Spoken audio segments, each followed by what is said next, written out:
Strikeouts are bad, or at least they used to be.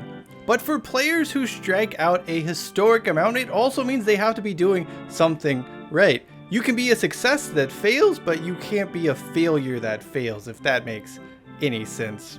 That confusing piece of logic aside, the 11 players who have struck out the most in Major League Baseball history form quite an odd group. And today on the Touchback, we're going to look at those major leaguers who have mastered the art of the whiff.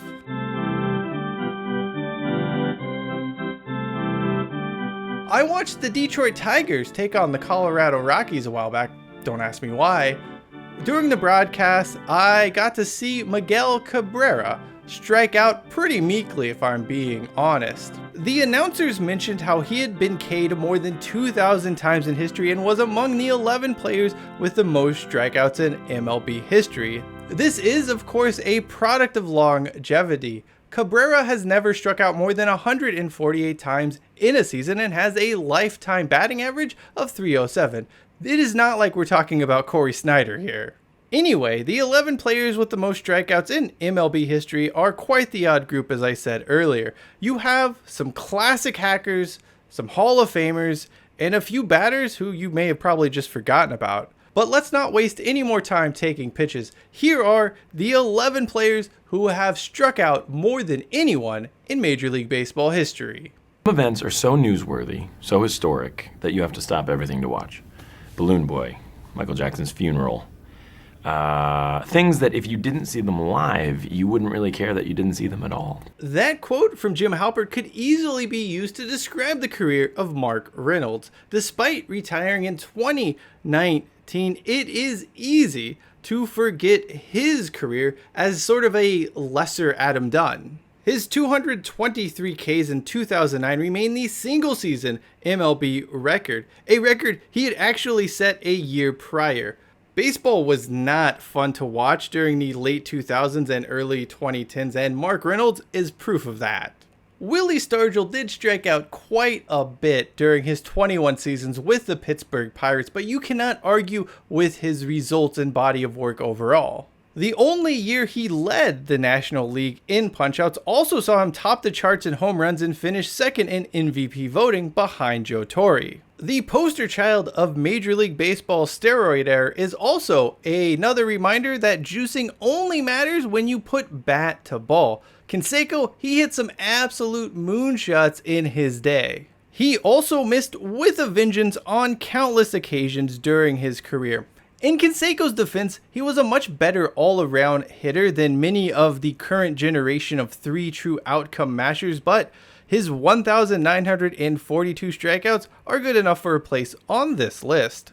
The 2010 Arizona Diamondbacks were brutal to watch. You had the aforementioned Mark Reynolds putting the finishing touches on 3 straight 200-plus strikeout seasons, but there were 4 other Diamondbacks who managed to collect 145 or more whiffs this year. Among those racking up Ks in the desert was Justin Upton, who actually put together a solid campaign apart from those strikeouts. He finished with 26 home runs, 20 stolen bases, and hit for 300 in the lone bright spot on a pretty dismal team. That is really Justin Upton in a nutshell. He never really lived up to all of the hype he came into the league with, but more than held his own. Expectations and notable flaws obscure what was a good career, albeit one where he had quite the panache for striking out.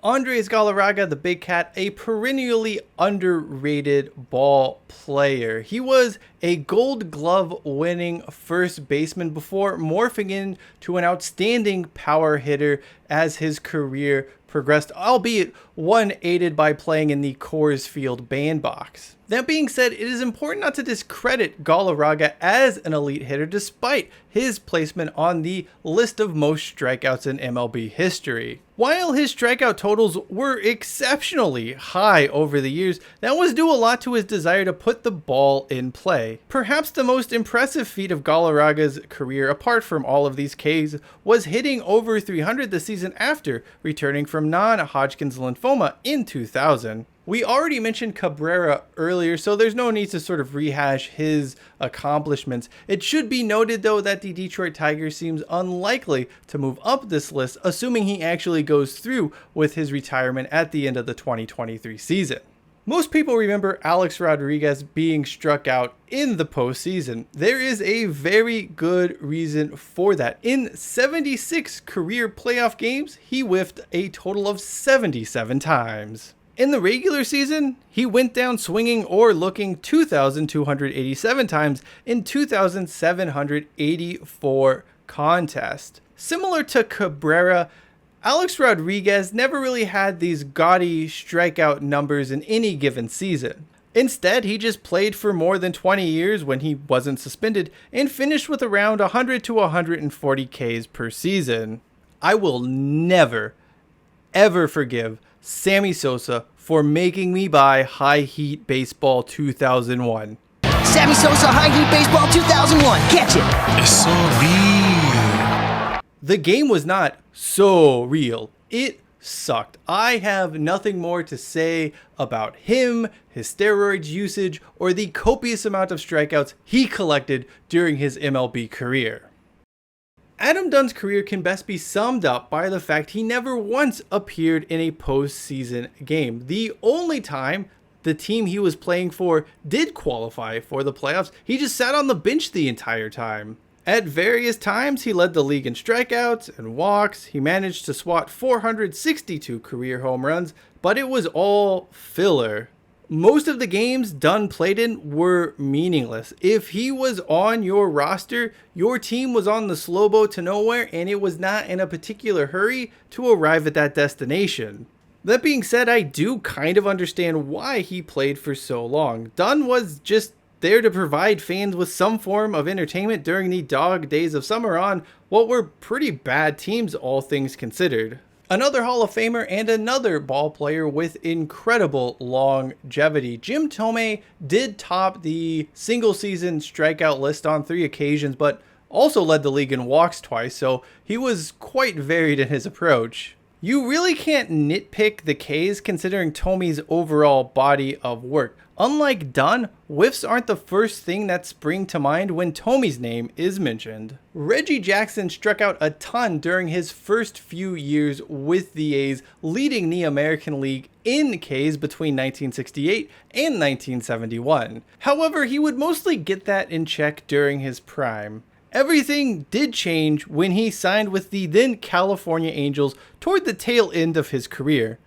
Jackson led the league in punchouts once again in 1982, although that probably wasn't the worst thing in the world. Jackson also was tops in home runs and helped lead the California Angels to a rare playoff appearance. The twilight of Mr. October's career wasn't terrible by any means, but his increased propensity to go down swinging ensured him top spot on this list. At this point, it seems highly unlikely that anyone is going to track down Jackson on the career list of most strikeouts. That's because teams aren't letting these all or nothing hitters play every day well into their mid to late 30s. Dunn and Reynolds were anomalies as high volume strikeout guys that made it past 10 seasons. Beyond that, the number of hitters actually making it to 20 plus seasons these days is fewer and fewer. In fact, the only real current player who seemingly has a shot to crack the top 11 of most career strikeouts by a hitter would be Giancarlo Stanton, who currently sits on 1,755 whiffs. Just how far he manages to climb up the rankings depends mostly on his ability to stay on the field, which hasn't been all of that good in recent years, or really ever. There you have it, the most career strikeouts by a hitter in MLB history. It is quite a eclectic list of Hall of Famers, some randos, and just some really, again, players like Mark Reynolds, who you probably even forgot spent so many years as a major leaguer. That does it for me. I'm Cheyenne Hollis. This is the Touchback. Don't forget to subscribe if you would like to. And as always, hashtag take it out to the 25.